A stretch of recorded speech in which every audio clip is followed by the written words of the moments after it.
dengan 30 tahun. Dia masa medis skizofrenia paranoid 3 hari yang lalu. Sini saya akan melakukan pengajian dengan memperhatikan tanda dan gejala ketidakefektifan coping dan bagaimana kita mendiskusikan coping dan mengatasi masalah yang dialami pasien di masa lalu. Nyonya A adalah pasien yang berusia 30 tahun. Ia sedang menjalani perawatan di ruang Kartini Rumah Sakit Jiwa Soeharto Herjan. Ia didiagnosa medis skizofrenia paranoid. Ia sering tampak melamun, menyendiri di kamar, bahkan tiba-tiba mengamuk dan marah-marah, serta melempar barang-barangnya. Ternyata, ia sulit berkonsentrasi dan tidak mengikuti instruksi perawat untuk merapikan tempat tidur dan membersihkan kamarnya. Selamat sore, Mbak. Perkenalkan, nama saya Ezekiel. Saya bruder yang akan merawat Mbak sore hari ini. Mbak bisa panggil saya bruder saja. Oke, kalau tahu saya boleh duduk di sini? Boleh. Oke. Kalau saya boleh tahu, nama Mbak siapa? Nama saya Ayu. Ya, Ayu. Jadi senangnya dipanggil dengan nama siapa? Dengan Ayu aja Bruder. Oke, jadi Mbak Ayu ya. Oke, bisa saya lihat gelang namanya, sebutkan tanggal dan lahirnya. 21 Januari 1992. Oke, jadi sesuai ya. Jadi bagaimana perasaannya saat ini? Saya merasa kesal dan marah Bruder. Oh, gitu ya. Jadi Mbak Ayu sedang kesel dan marah. Oke, kita bisa ngobrol sebentar. Boleh, tapi di sini aja ya. Oke, di sini aja. Jadi Bruder hanya meminta waktu Mbak Ayu 10-15 menit saja. Mbak Ayu bersedia? Ya. Oke. Nah, tadi kan Mbak Ayu mengatakan bahwa Mbak Ayu sedang kesal dan sedang marah. Oke.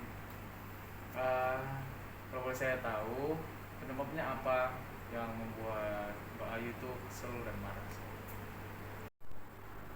Saya kesal Bruder karena di umur saya yang sudah cukup untuk menikah ini, tapi saya belum menikah, sehingga teman-teman dan tetangga-tetangga saya biasanya mengejek saya. Oh, jadi Mbak merasa kesal dan marah dengan kondisi Mbak seperti ini. Mungkin itu sekarang terasa berat ya, Mbak. Jadi apakah Mbak pernah mencoba untuk menceritakan tentang hal ini kepada keluarga, kerabat, dan mungkin ada teman yang Mbak percayai untuk sekarang ini? Untuk sekarang ini saya belum menceritakan ke siapa-siapa. Saya lebih memilih untuk memendam hal ini sendirian karena saya takut merepotkan orang lain Bruder. Oke, jadi seperti itu Mbak ya. Jadi Mbak lebih memilih untuk memendam perasaan ini sendiri ya. Jadi apakah ada hal lain yang mungkin Mbak lakukan untuk mengurangi rasa kesal dan mungkin amarah Ibu saat ini? Biasanya saya melempar barang sih Bruder. Selain itu saya juga cuman diam. Terus kalau saya sudah habis melempar barang gitu, biasanya saya merasa lega, tetapi cuman sementara itu aja, tapi nanti muncul lagi gitu. Oke, jadi seperti itu ya cara Mbak untuk mengurangi rasa kesal Mbak untuk sekarang ini. tapi hanya sementara, sehingga Mbak belum dapat cara yang tepat untuk mengurangi rasa kesal itu sendiri untuk amarah Mbak. Kalau begitu saya harus bagaimana ya, Bruder? Oke, jadi begini Mbak, jika terjadi masalah, terkadang kita lebih fokus kepada masalah tersebut, atau kita berusaha menemukan solusi untuk mengatasi masalah yang sedang Mbak alami, seperti yang Mbak alami sekarang. Bila kita tidak menemukan cara yang tepat untuk mengurangi rasa cemas kita, rasa marah kita, maka itu dapat menambah stres kita untuk sekarang. Jadi itu Mbak. Benar juga ya, Bruder. Makanya saya ini sering memendam gitu perasaan saya. Jadinya saya merasa menjadi sangat emosional dan langsung melampiaskan saja dengan melemparkan bantal atau barang-barang gitu yang ada di sekitar saya. Tapi nyatanya hal itu cuma membuat saya lega sesaat aja, Bruder.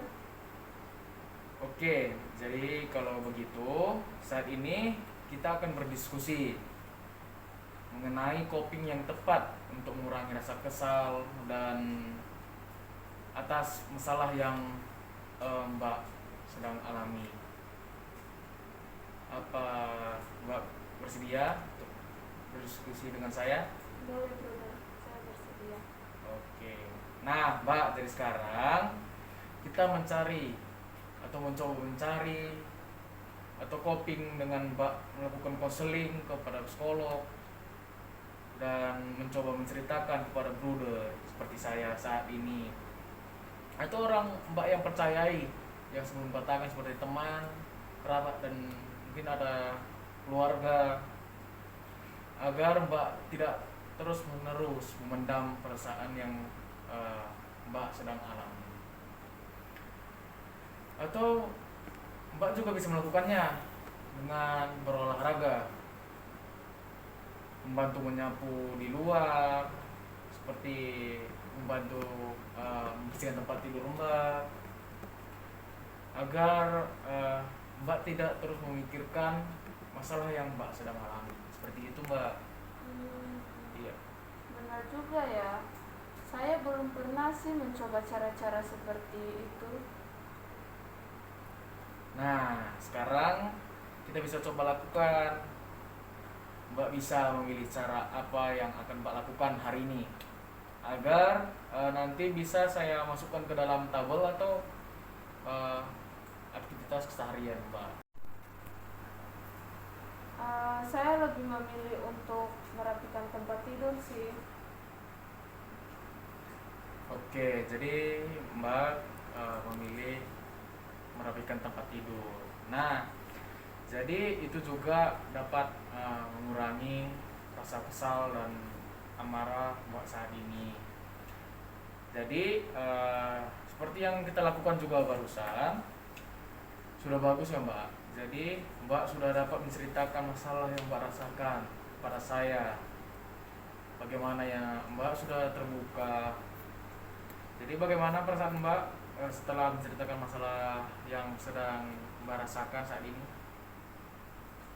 Setelah saya menceritakan kepada Bruder masalah saya itu, saya lebih merasa tenang dan juga lega, karena saya tidak perlu lagi memendam perasaan saya sendiri gitu.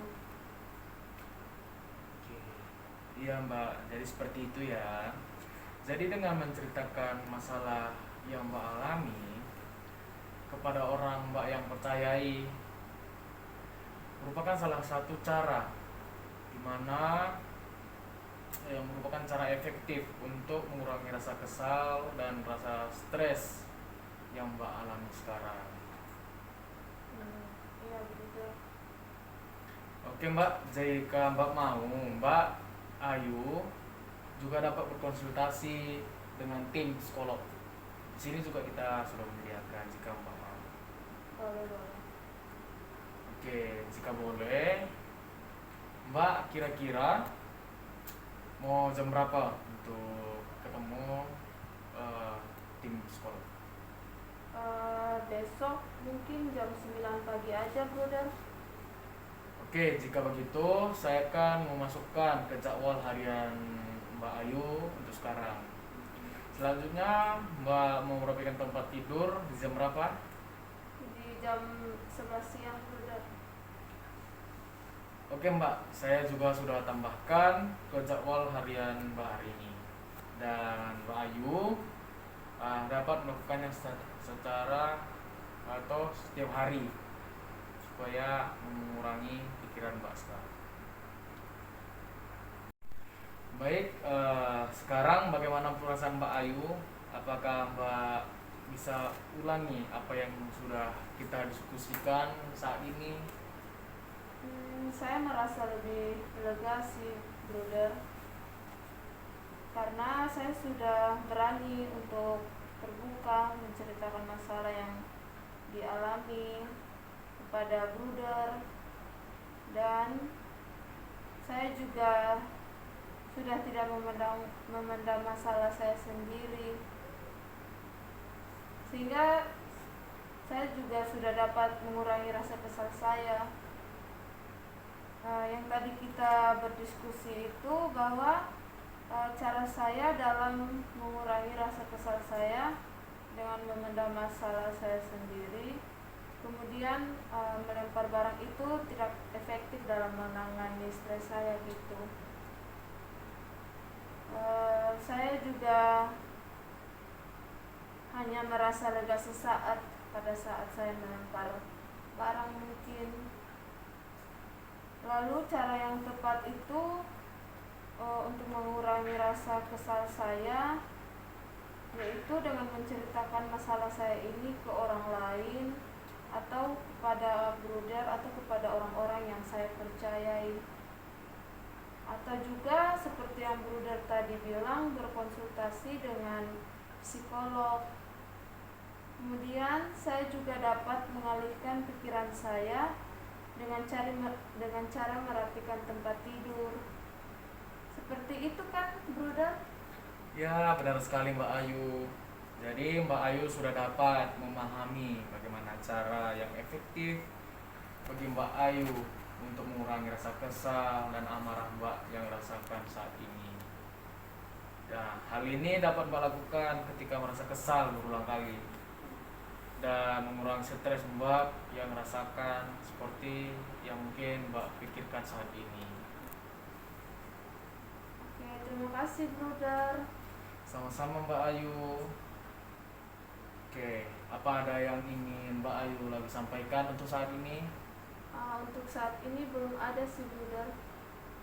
Oke Mbak, kalau begitu saya permisi terlebih dahulu ya. Ya, terima kasih, brother. Oke, terima kasih, saya permisi dulu. Iya, brother.